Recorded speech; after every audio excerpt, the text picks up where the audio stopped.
Jocko, I've just finished About Face, the book. Amazing book. Interested how you modeled your style on Hackworth, though. Hack was a renegade and always bending the rules to the breaking point. But in Extreme Ownership, you talk about, for example, not pushing back on higher command when it came to Iraqi troops. I've listened to podcast 2, but was hoping you could go into it a bit more. Yeah, so I guess that's a good question. Hack, he was kind of considered a renegade, but also he was also a total company man. Mm-hmm. You got to realize that there's that dichotomy there. There's a guy that Hack loved the Army. Mm. He loved the Army. He wanted his uniform would look super squared away. He followed all the rules and regulations. And he supported the leadership all the time when the leadership was right. Mm. And that's what makes him a good renegade, in my opinion. And I was very much the same way. I was all about the Navy. I was all about the dames. As a matter of fact, Tony, you know what Tony used to say? It was a little thing we got going in TU Bruiser that spread around, but of course it came from Tony first, which was all Navy all the time. We'd just be joking about, I think, I don't know what originally caused it, but like guys would make fun of me because I would wear like jungle boots or Danner boots out on Liberty with a pair of like old jeans. Yeah. Because when you're like that kind of old, just raised in the teams, you don't even know any different. And you're like, oh, well, I'm going out and I need to wear shoes. Cool. Where's my jungle boots? That's what you end up like. And you're into it. You're not like, you think it's good. You think it's normal. Like this is the way things are. That's how, yeah. And so I supported the teams.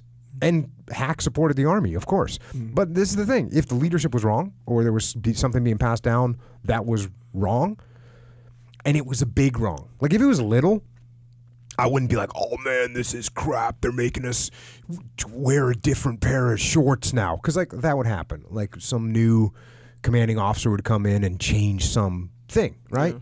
And some guys would go, oh, man, why we got to do that? It's like, dude, be quiet.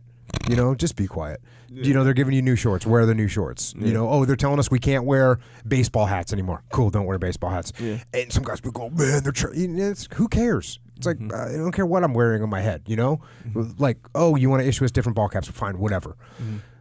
But then if it was a larger issue, then, or obviously if it was something that was like actually wrong, like criminally wrong or morally wrong or something like that, then yeah, I'd be like, no, we can't do that. So the reason that I didn't push back on Iraqi troops and working with Iraqi troops when we got to Ramadi was because as I looked at it, I realized that it was the right thing to do. And yes, it was going to be more dangerous. And yes, it definitely took us out of our comfort zone.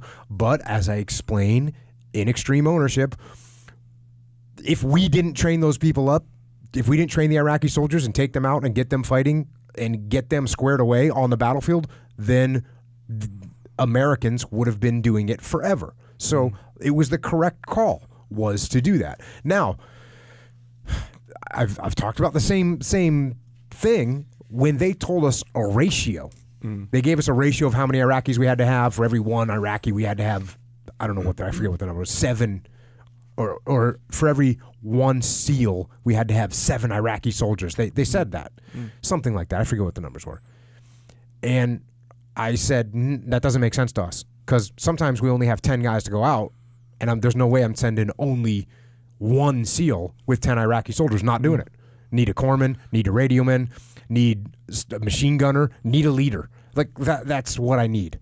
So, and when I pushed back, because I didn't push back against ball caps and because I didn't push back against some stupid uniform change, they were like, oh yeah, well that actually makes sense, Jocko. We don't want you to go in the field with only one SEAL. So I would clearly push back if it was something that didn't make sense. Same thing with like the martial arts training that they had us doing in the late 90s and early 2000s. It was not good. And I was told everyone, hey, this is not smart. This is not good. Yeah. This training is dumb. We need to do other training that's better. And same thing, things go, like here's another like stupid example.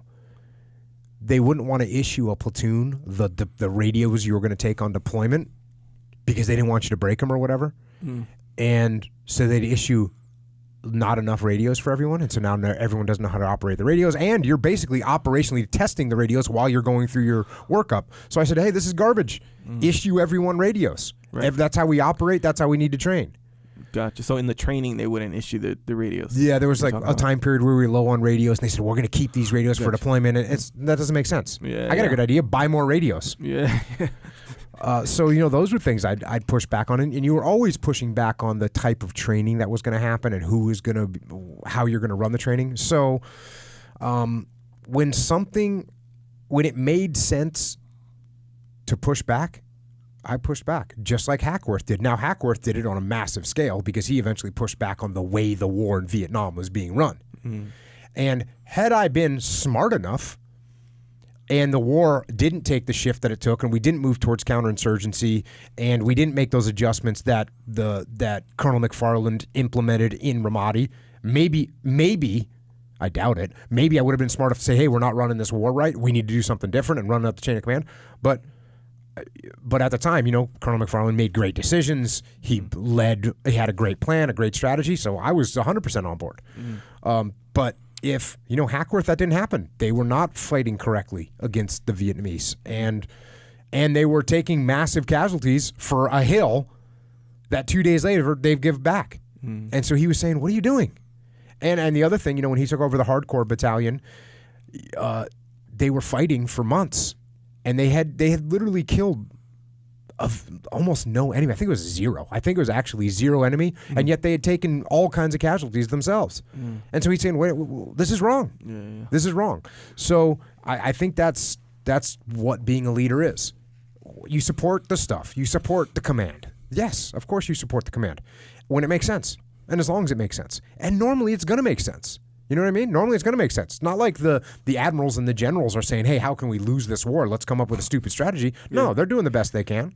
So it's not like it's a regular occurrence. I mean, like I said, when I was working for Colonel McFarland, he was a smart guy. He was a brilliant guy that had a great strategy. I'm like, okay, awesome. I'm here to support. And I'll tell you, when I did, and I think this is important, is that even though I was kind of a renegade, and I was more rebellious when I was a kid. Obviously, I was young when I got to the SEAL teams, and so we would push all those things that I said, oh, we got to do this. That was me when I was a E4 in the SEAL teams. Why do we got to do that? We should just be able to do whatever we want. We were just stupid. But as I got older, I realized that you need to come across as a renegade, quote unquote, to come across as a big rebel that doesn't. Well, immediately when you go and push back on something, everyone just dismisses you. Oh yeah, Jocko, he's just a loudmouth. He just pushes back against everything. He just want to do everything his way. No, you want them to say, oh wow, hold on a second. If Jocko's pushing back against this, then this must be something wrong here, because he doesn't push back against stuff. He toes the line all the time. So we should listen to him. That's what you want to build. That's what I did my best to build, and that's how I think it would be comparable to the way Hackworth led and the way that I tried to. Obviously, I ain't no Hackworth, but I stole as much as I could from him. And the weird thing is, I'll tell you this. I always say I stole from him, but it wasn't like I was sitting there reading the book and going, I'm going to do what he did here. I think it was just absorbed. And even the naming of Task Unit Bruiser, like when I did it, I wasn't thinking this is what Hackworth did, but it was real obvious that that's where I got it from. Like I didn't think I'm going to rename this and we're going to turn this thing around or not turn it around, but we're going to build this based on. No, I was like, you know what? We're not going to be Task Unit Bravo because that sounds lame. We're going to be Task Unit Bruiser because that sounds awesome. Yep. And then later, as I look back, I'm like, oh God, that's exactly what Hackworth did. I obviously stole it from him. Yeah. So appreciate it, Hack. But that's what I'd say. Be a renegade, but that should be in the background. That should be in the back of your mind. In the front of your mind should be, hey, I'm a supporter of what's happening. Yeah. Kind of like the willingness to be a renegade. If you have to. Yeah. If you have to. And believe me, I've known all kinds of good SEALs that were too renegade. Yeah. That's just like, I'm a renegade. Yeah, they're just straight up, hey, I'm a renegade. And that just... the only guys that could get away with that were guys that were so ultimately operationally squared away, Yeah. that people go, yeah, he's kind of a maniac, but dude, he's really good and really tactically sound and all that, and they make that happen. Now, as you get more and more senior, homie, don't play like that anymore. After a certain point, it's done, and you got to play the game. That's what you got to do. As you get more senior, you got to play the game. And from like your subordinates' viewpoint, if they looked at me and go, oh, Jocko's just playing the game, he's just doing, yes, I am. Yes, I am. Because this way it gives me more ability to control everything that's going to impact you, people that work for me. So yes, I'm going to play the game so you don't have to. Yeah. You're welcome.